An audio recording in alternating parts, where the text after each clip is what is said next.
Hi friends, it's Ashley and welcome back to the channel. So in today's video, we're going to be talking about adult cozy fantasy books coming out this July. And so I have 5 of those to share with you today, and as usual, we're going to be talking about them in order of release date from soonest to latest. So book number 1 comes out on July 2nd. It's A Hearthful of Hatchlings by Gabrielle Landi. And this one, so it comes out in Kindle on July 2nd, but it's actually already out in paperback and hardcover. It came out in those 2 versions in June, but when I was researching it, for whatever reason, I looked at the Kindle date and not the paperback and hardcover release date. But I still wanted to talk about this one in a releases video because it just sounds super cute and adorable, and anything with dragons, I'm totally there for.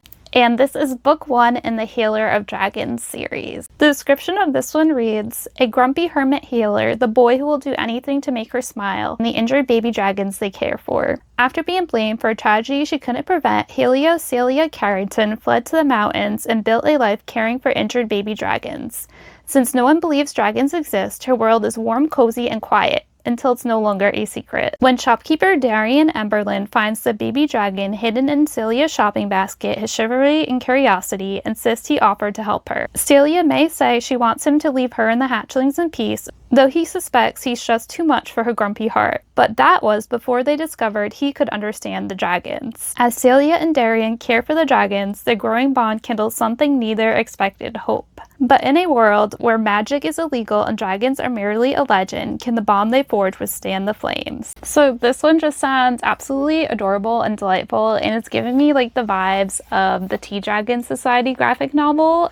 And I feel like this one has the potential to be just as cozy and cute as this one was. Book number 2 comes out on July 7th, and it's The Farewitch of Foxeholler by Pauley Goff. So the description of this one reads, Honey Frost is Foxeholler's dependable fair witch. With a dash of flour and a pinch of charm, Honey carries on her family's legacy for healing any ailment with the right recipe. She just didn't expect to inherit the role 20 years early. When the Holler's reclusive warlock suddenly requests a fair witch to cure his mysterious illness, Honey's ordered life turns upside down. Honey is reluctant to help. Witches and warlocks do not get along. Then he tempts her with the one thing she can't resist: access to his infamous library of spellbooks and kitchen grimoires. Soon, Honey is the newest resident of his moody farmhouse, which has one gorgeous kitchen, and a warlock that maybe isn't so frightful after all, or old, or bad-looking. Healing the warlock would be simple if you weren't hiding a web of secrets. As Honey works to unravel his illness, a darker threat looms: the Widow Witch,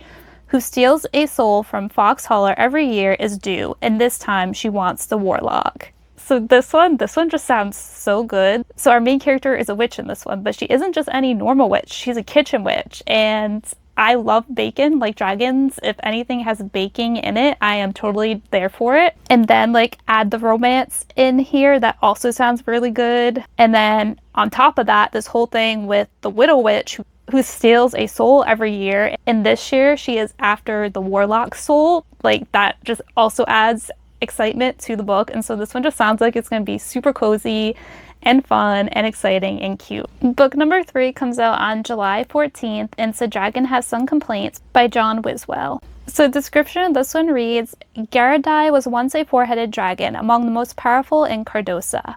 After an unfortunate incident, he now has 3 heads, 1 stump, and a daily whirlwind of internal bickering. Centerhead wants to rain death upon all humanity. Bottomhead is like a feral cat, and Upperhead is under the delicate delusion that he is, in fact, human. When a nearby battle goes awry, Garadai sneaks into an elite dragon rider academy, pretending to be tame to get free food and a warm bed.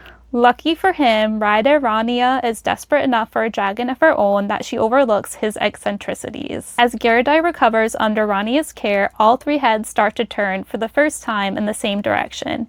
Each wants to protect her from the invaders who killed their 4th head, the same invaders who seek to conquer Cardosa. When the academy comes under attack, can this wild dragon and his rider save their homeland together? So first off, the cover of this just makes me happy when I look at it. It just makes me smile.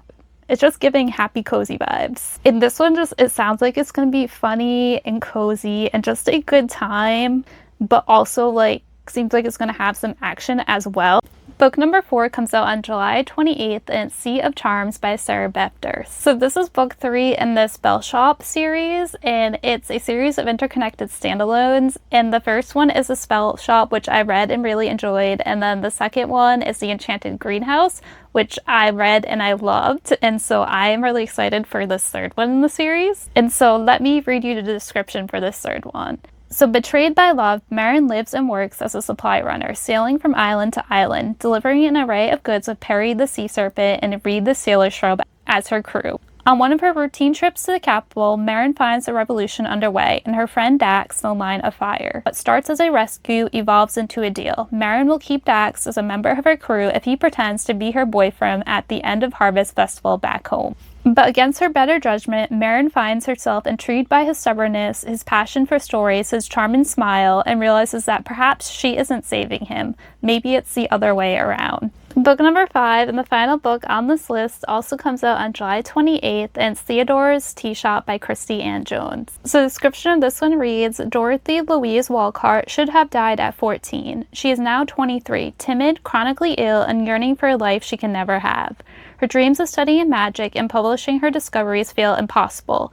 Even if licenseless magic weren't outlawed, her family would never allow it. But if Dot stays at home any longer, she will wither and fade away. So with nothing but a carpet bag and her ambergris tonic, Dot flees dreary seafaring for the capital city of Alistair, where she tumbles headfirst into an apprenticeship with the most powerful witch in the city, Theodora. Empress of an underground syndicate peddling magic through the quaint facade of her tea shop, Theodora is everything Dot wants to be. Beautiful, witty, confident. An esteemed oil painter one day, a member of parliament the next, the many faces of Theodora have charmed power from the city's elite. Under her tutelage and in the company of the tea shop's eccentric staff, headstrong teenager Rupert, brooding and Byronic magician Leo, and the kindly spirit Belle Chambra, Dot finally has a chance to be her true magical self. But the dazzling and enigmatic Theodora has more secrets than she does faces. When her dark past comes calling, it threatens to drown her entire empire and take Dot, the tea shop, and the city of Alistair with it. So this one sounds really whimsical, and it's giving Studio Ghibli vibes. And also, one of my favorite tropes is found family, and it sounds like the found family vibes in this are going to be very strong. I'm already very interested in learning more about the minor characters that are mentioned in here, especially the kindly spirit. And so this one sounds like it's going to be a very magical and heartwarming cozy fantasy. Alright, so those are 5 cozy fantasy books coming out this July, and I am excited for all of these. But if I had to choose, I would say the one I'm most excited for at the moment is the Farewitch of Foxeholler. And that is because I've already started scoping out and putting together a fall TBR. And one of the things that I love to read in the fall time is cozy witch books. And the fact that the Farewitch is a cozy witch book and also has one of my other favorite things in it, which is baking, makes me really excited for this one. But let me know down below which ones of these that you are most excited for. Thank you so much for watching. Until next time, bye!